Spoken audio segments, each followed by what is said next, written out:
RMC, Laël, l'amour et vous, Brigitte Laël.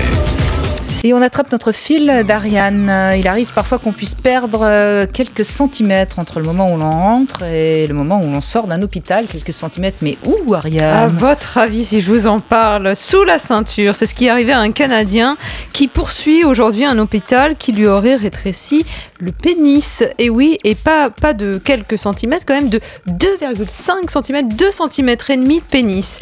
Et mais attendez, je comprends pas bien parce que ça voudrait dire qu'on lui a enlevé le gland ? Normalement pas, d'après ce qui est décrit dans son récit. Non, c'est juste en mesurant avant et après, il s'aperçoit que sa verge mesure 2 cm et demi en moins qu'à l'habitude. Je vous raconte un peu l'histoire, on va peut-être mieux comprendre. On va essayer en tout cas. En fait, qu'est-ce qui s'est passé ? Cet homme a eu un jour un rapport sexuel avec son épouse, jusque-là tout va bien. Sauf que tout d'un coup, il a très mal au pénis. Il va aux urgences pour savoir ce qui se passe. Et là, on lui a dit, écoutez, vous avez juste un traumatisme mineur. Une infirmière, un neurologue l'ausculte. Ils lui disent, rentrez chez vous, monsieur, vous n'avez rien. Et puis les semaines passent, les mois passent, et là, ça va plus du tout. Au bout de 3 mois, il va reconsulter. Et là, on lui dit, au secours, on s'est trompé dans notre diagnostic. Vous avez une fracture de la verge. Oui, d'accord, les corps caverneux qui Voilà, une déchirure des corps caverneux. Et donc, il faut vous opérer en urgence. C'est ce qu'ils ont fait. Mais quand il se réveille, il a d'une part une cicatrice assez importante qui reste après les mois qui suivent. Et puis, et surtout, quand il rentre chez lui, il se dit, tiens, il y a quelque chose qui a changé tout de même chez moi. Il prend son mètre, enfin, au moins son décimètre, ça suffit. Voilà, soyons modestes. Parce que toute la question est là, parce qu'on nous dit qu'il perd 2 cm et demi, mais tout dépend quelle est sa taille initiale. Est-ce qu'il a un micro-pénis, auquel cas, effectivement, s'il perd 2 cm et demi, c'est problématique, mais s'il a une verge de 20 cm ou plus, là, on n'est plus à 2 cm près. Ne fantasmez pas trop, Ariane.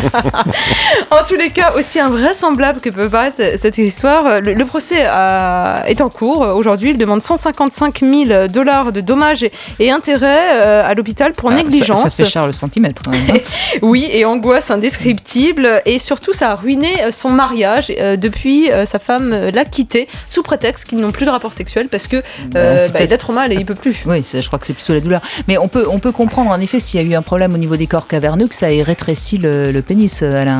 Oui, parce que si effectivement il a eu une fracture et en fonction de l'opération chirurgicale, s'il y a une rétractation des corps caverneux, forcément, ça entraîne une diminution de la taille du pénis. Et surtout au moment de l'érection. Et en plus de ça, ça fait mal.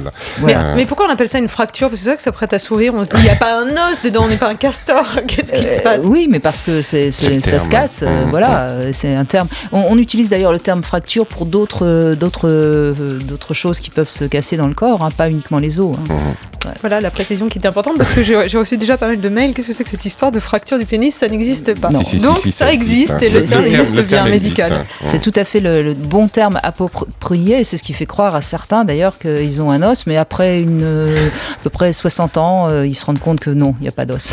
Voilà. Donc tout le monde est rassuré.